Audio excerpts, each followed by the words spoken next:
On dit que lorsqu'on arrête de rêver, on meurt. Mais moi, je veux pas arrêter de rêver. Ah ouais!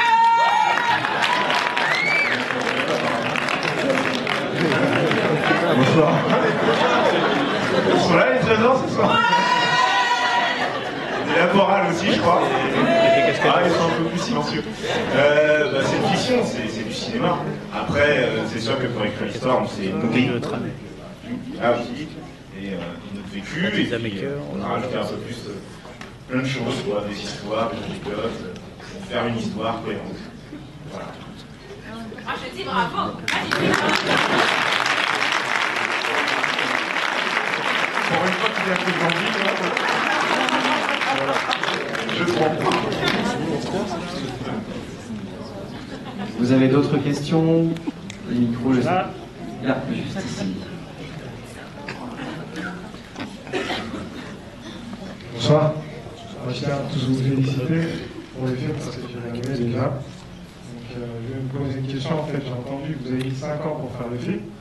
Donc, je trouve que pourquoi en fait? Et puis, est-ce que ça a développé des ambitions chez d'autres? Puisque maintenant, on a tourné un film. Est-ce qu'il va y avoir peut-être une suite ou d'autres choses?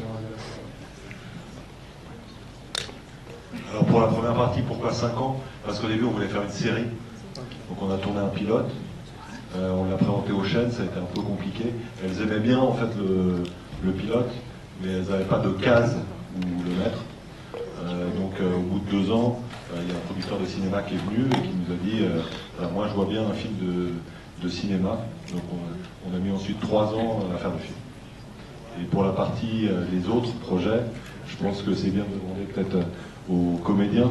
Aziz, tu as d'autres projets?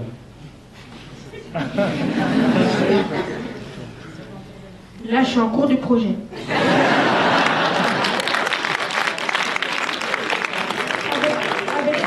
Avec Philippe Jaï.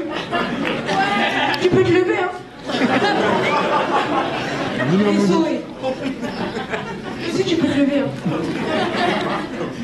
Je sais pas s'il y a encore quelqu'un dans la salle qui est là, mais je sais pas. C'est tout.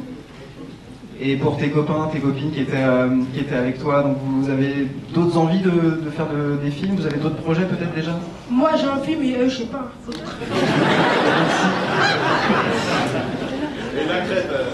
Bonsoir.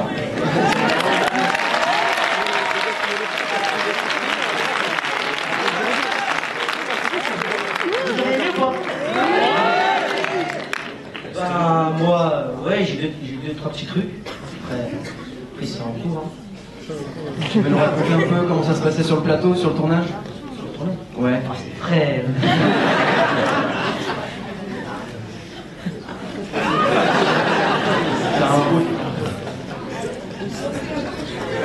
Bonsoir.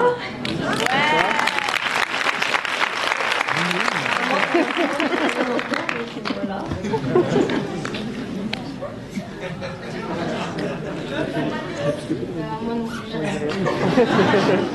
Moi, je cherche. Elle est là, grenouille. Sinon, dans les autres comédiens, il y a Idrissa qui n'a pas pu venir, qui joue Isma Montana, Prince des Guetteurs. Lui a un projet qui est plus qu'en cours. Et pour parler du troisième principal qui est caché là-bas sous sa casquette, Ibrahim Koma.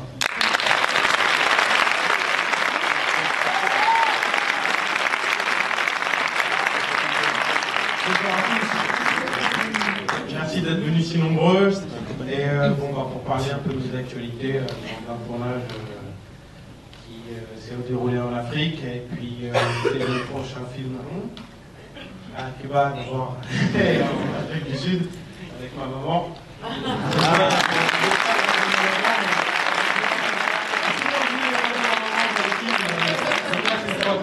Depuis le mois des vacances en 2000. Et oui, c'est le prochain film de Fabrice Eboué qui s'appelle Papa Maréchal, mais on n'est pas là pour parler de ça. Mais voilà, merci, vraiment merci. Arrête de flamber. Ça raconte dans ce texte, c'est le plus beau de la famille. Viens descendre. Arrête. Et d'ailleurs, pour la petite histoire de famille, parce qu'il y a une histoire de famille aussi, parce que là, c'est un coma, et un des co-scénaristes du film, qui est aussi cheveux dans le film, c'est un coma aussi.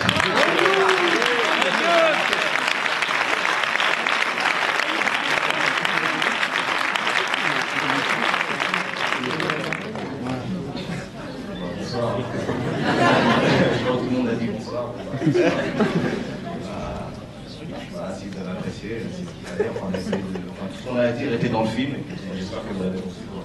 Parle mieux à la télé. Ça vous a parlé.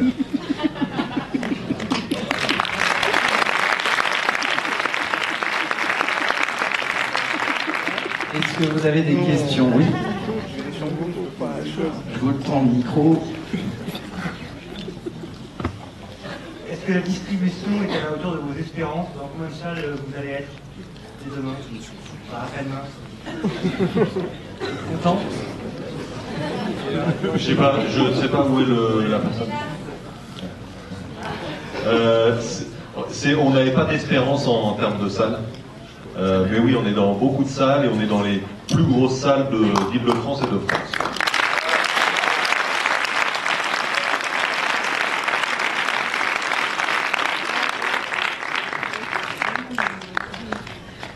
Une question sur notre gauche. Bonsoir. Je voulais vous dire merci parce qu'on a passé un très bon moment. Et je voulais savoir quel est le message que vous avez souhaité transmettre dans ce film. L'homme du message. Toujours un mot quand on donne des messages difficiles. Le premier message, c'est on a souvent une image médiatique des cités et on voulait juste montrer une image plus humaine, à hauteur d'homme. Il y a des gens qui vivent là-bas, qui ont des espoirs, qui veulent que les enfants réussissent dans la vie. C'est ce qu'on voulait montrer, tout simplement.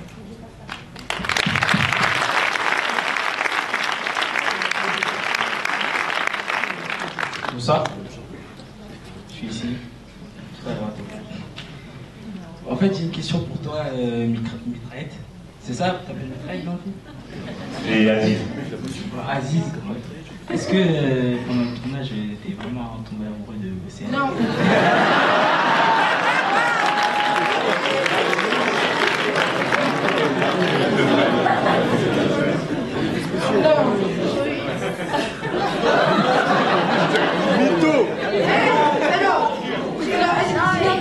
C'est un peu dur.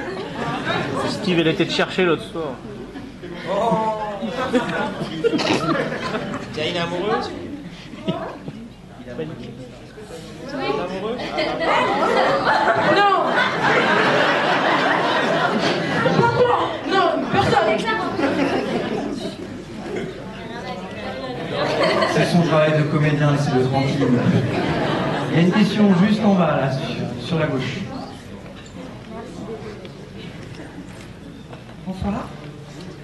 Moi, je voulais juste vous remercier aussi parce que c'est vrai qu'on a passé un super moment. Et puis, ça prouve bien que dans la banlieue, il y a quand même beaucoup de belles choses. Et puis, la banlieue est riche. Voilà, c'est tout ce que je voulais vous dire.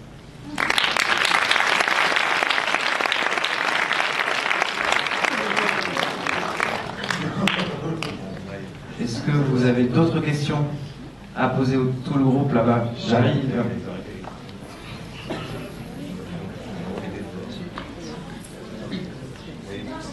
Bonsoir. J'ai pas bien compris. À part Aziz, qui est la cité rose? Lola. Ok.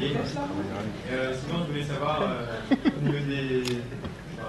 Globalement, sur les acteurs, qui s'est identifié à ces personnages et qui a eu du plaisir, du coup, si ça a duré aussi longtemps, à s'investir dans son personnage et à vouloir montrer. S'impliquer dans son rôle.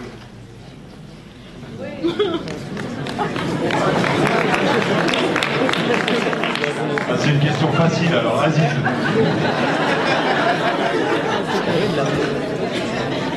Tout le monde a kiffé.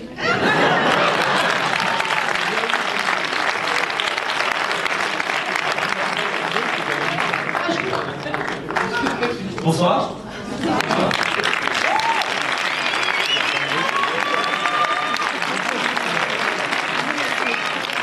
Ça fait plaisir. Ah, Moi, je Steve. me présente, je m'appelle Steve, bonsoir.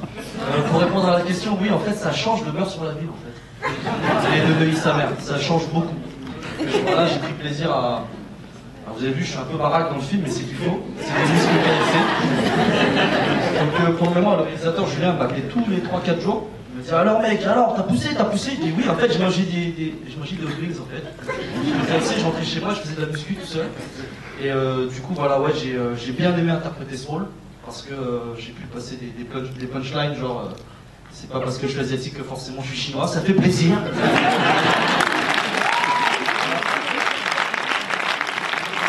Du coup, de jouer un méchant, bah, ça fait du bien en fait. On a l'impression de faire notre métier d'acteur, de travailler un personnage et tout ça. Et là, je voudrais remercier les scénaristes, particulièrement Jimmy Laporte Trésor. Julien Abraham, on a la chance, et tous les acteurs et toute l'équipe parce que franchement c'est ma plus belle aventure et voilà, je vous aime. Merci.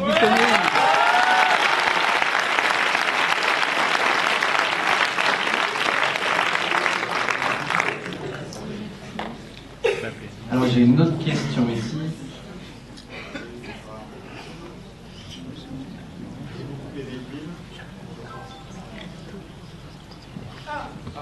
On perd le micro, non c'est bon.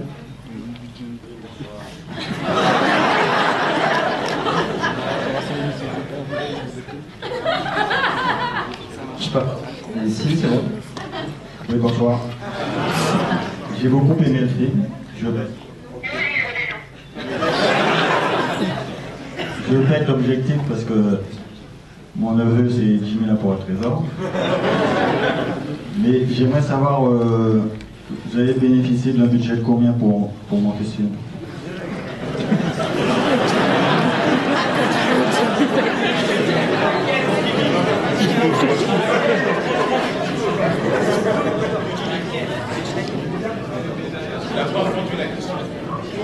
Le budget d'un film, L'idée des scénaristes, on ne sait jamais combien on donne pour les films parce qu'on nous paye en cacahuètes. Le producteur non plus ne sait pas combien on a payé. Bah, je vais pas vous en dire de trop. On a eu entre 25 et 42 millions d'euros. On a eu un petit budget. Ce budget, vous avez assuré. On a eu 3 millions et demi.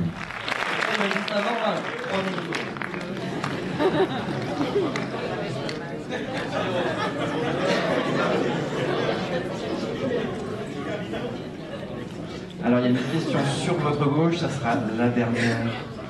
Bonsoir, je voulais vous dire, c'était trop bien. Je suis un peu intimidée.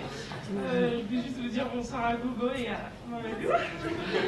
Il y a un truc qui m'a intrigué. Est-ce que c'était des vrais bars?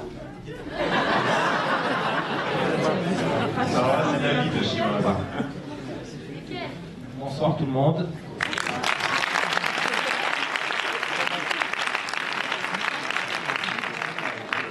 Avant tout, merci à tous d'être venus si nombreux. Et pour les baffes, il y avait des vrais, il y avait des faux. C'était vrai, c'était vrai. Et je suis désolée de poser ça, peut-être que je suis la seule à le penser. Mais est-ce que la fin il est mort? J'ai rien compris.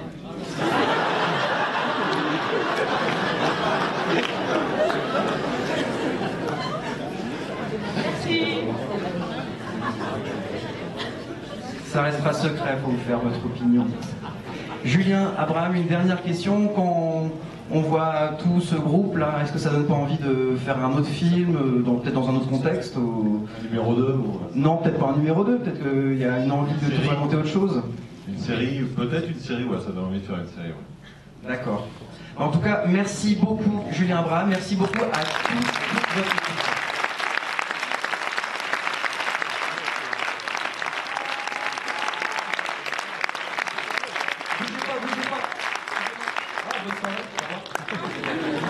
J'espère que vous avez aimé. À bientôt. Alors, en fait, voilà, on a une BO qui sort avec Youssoufa, Soprano, tout ça. C'est du très très bon son, ça fait plaisir. Singila, tout le monde. Section d'assaut. Voilà, j'ai des souffleurs scientifiques. On a un des chanteurs de la BO qui est là, s'il vous plaît. C'est Youssoufa.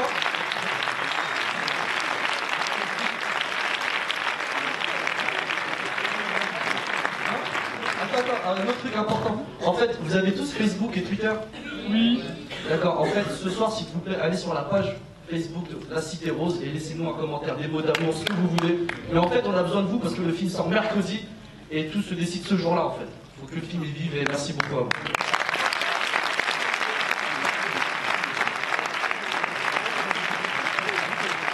Et merci beaucoup à vous tous. Merci. Une autre balance en live. Une autre balance en live. Ok, restez là, hein, ça bouge pas. Ouais. Merci d'être venus tout d'abord. Hein. La BO dans le bac. Mercredi sort officiellement le film. Est-ce que tout le monde est là, hein? Du bruit.